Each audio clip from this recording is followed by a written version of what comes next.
बात है और मेरा प्रयास रहता है कि भाई सेकंड हाफ में फील्ड में जाया जाए और पुलिस कर्मचारियों से मिला जाए जो पोस्टेड है और आमजन से मिला जाए, समस्या को सुना जाए और इससे न सिर्फ इलाके को बेहतर जाने में मदद मिलती है बल्कि एक सेंस ऑफ सिक्योरिटी, एक सुरक्षा का भाव जो है वो आमजन में पैदा होता है। और उसी क्रम में मैं पहले भी कई बार आता रहा हूँ, आपसे पहले भी कई बार मुलाकात हुई है और आगे भी प्रयास रहेगा कि लगातार इसमें नशे को लेकर आपने देखा होगा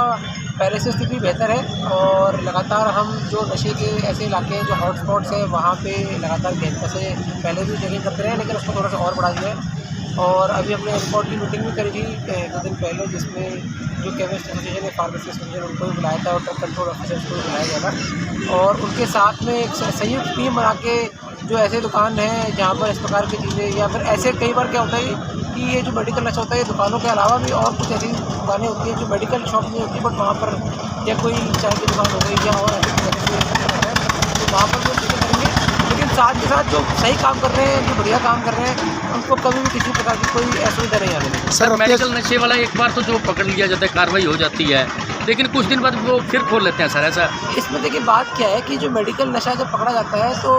ये जो कार्रवाई होती है ड्रग एंड कॉस्मेटिक एक्ट के अंदर होती है। तो ड्रग एंड कॉस्मेटिक एक्ट में ड्रग कंट्रोल ऑफिसर को अथॉरिटी होती है चेकिंग वगैरह करने की, वो संज्ञा अपराध नहीं होता है उसके अंदर। संज्ञा अपराध मतलब जैसे मान लीजिए NDPS एक्ट या इस प्रकार का कोई लड़ाई झगड़ा या कोई इस प्रकार की जो बात होती है वो संज्ञा अपराध होता है, उसमें FIR दर्ज रहती है। लेकिन कभी सीजर होता है तो वो ड्रग एंड कॉस्मेटिक एक्ट के अंदर होता है और वो संज्ञा अपराध नहीं होने के कारण ये इस प्रकार की कुछ समस्याएं पहले हुई थी। लेकिन रिसेंट पास्ट में मैंने ये डेटा भी चेक किया है कि पिछले 1 साल में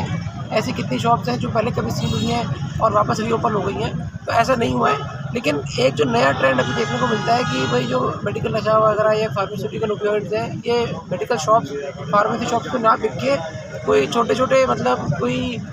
और दुकान पे या किराने की दुकान पे या कोई मोटरसाइकिल पे इस प्रकार की चीज़ें भी मतलब देखने को मिलती है। तो हमने थोड़ा सा ये चेंज किया है कि खाली मेडिकल शॉप को ना चेक किया जाए, कहीं मान लीजिए किसी और दुकान पे है कोई घर से बेच रहा है या कहीं ऐसे बेच रहा है उन पे भी पूरी नज़र रखी है। सर मेडिकल वाले ना उतना ही नशा रखते हैं जो नशे में प्रयोग होती है सिग्नेचर कैप्सूल जिस पे कार्रवाई नहीं हो सकती थी उतना ही रखते हैं जी। इसमें कोई देखिए इसमें मैं बताना चाहूँगा कि अगर किसी के पास में प्रॉपर डॉक्यूमेंट्स नहीं है तो चाहे वो 1 टैबलेट हो चाहे 1000 हो चाहे कितनी भी हो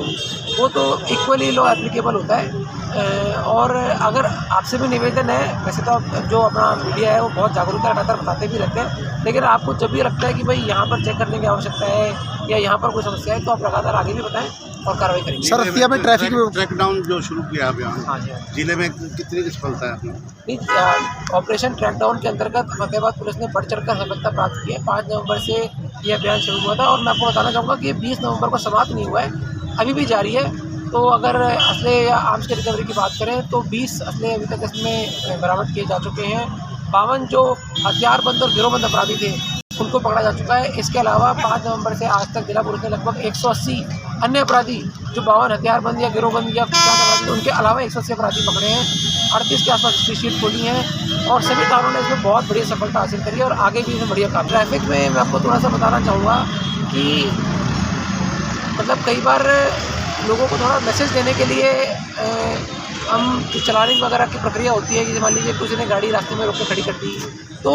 वो करते हैं ताकि मतलब आम जन में रोष भी नहीं हो, क्योंकि कई बार क्या होता है कि जब ज़्यादा सख्ती हो जाती है तो लोगों को असुविधा उस प्रकार से भी हो जाती है। तो ये एक मिली जुली सी भावना रहती है कि भाई अगर कुछ लोगों के खिलाफ कुछ कार्रवाई जो गलत कर रहे हैं एकदम तो बाकी लोगों को मैसेज चला जाए। और आपके माध्यम से मेरा निवेदन ये भी है कि भाई लोग अगर थोड़ा सा इसमें और अच्छी तरह से कोऑपरेट करेंगे, हालांकि मैं मानता हूँ पहले से स्थिति काफ़ी बेहतर है। जैसे मान लीजिए जितना समय हो सके अपनी गाड़ियाँ साइड में लगाएं, बीच रास्ते में गाड़ी ना रोकें और मोबाइल का इस्तेमाल नहीं करें गाड़ी चलाते हुए या शराब पी कर गाड़ी ना चलाएं। पहले से काफ़ी अच्छी है हमारी जो ट्रैफिक टीम है, बढ़िया काम कर रही है। लेकिन कई बार क्या होता है कि कोई फेस्टिव सीजन होता है या और कोई बात होती है तो होता है क्योंकि रोड उतनी चौड़ी है फिर कुछ थोड़ा एंक्रोचमेंट भी हो जाता है, तो उस कारण से रोड की जो इफेक्टिव विड्थ है वो कम होने के कारण थोड़ा सा ट्रैफिक का दबाव बढ़ जाता है। लेकिन उसको भी समाधान गाड़ियों का ऐसा भी किया जैसे जो बड़ी गाड़ियाँ जाती हैं 1 वे किया जाए, इधर से जाए तो उधर से निकल जाए, ऐसा हो सकता है जी? पहले भी एक बार ऐसा हुआ था। देखिए 1 वे करना कोई बड़ी बात नहीं है, 1 वे तो कभी भी किया जा सकता है, इसमें कोई लंबी चौड़ी बात नहीं है, वो तो ड्यूटी लगा के कभी भी 1 वे किया जा सकता है। लेकिन अब ये देखने की आवश्यकता है कि भाई कितने लोग उससे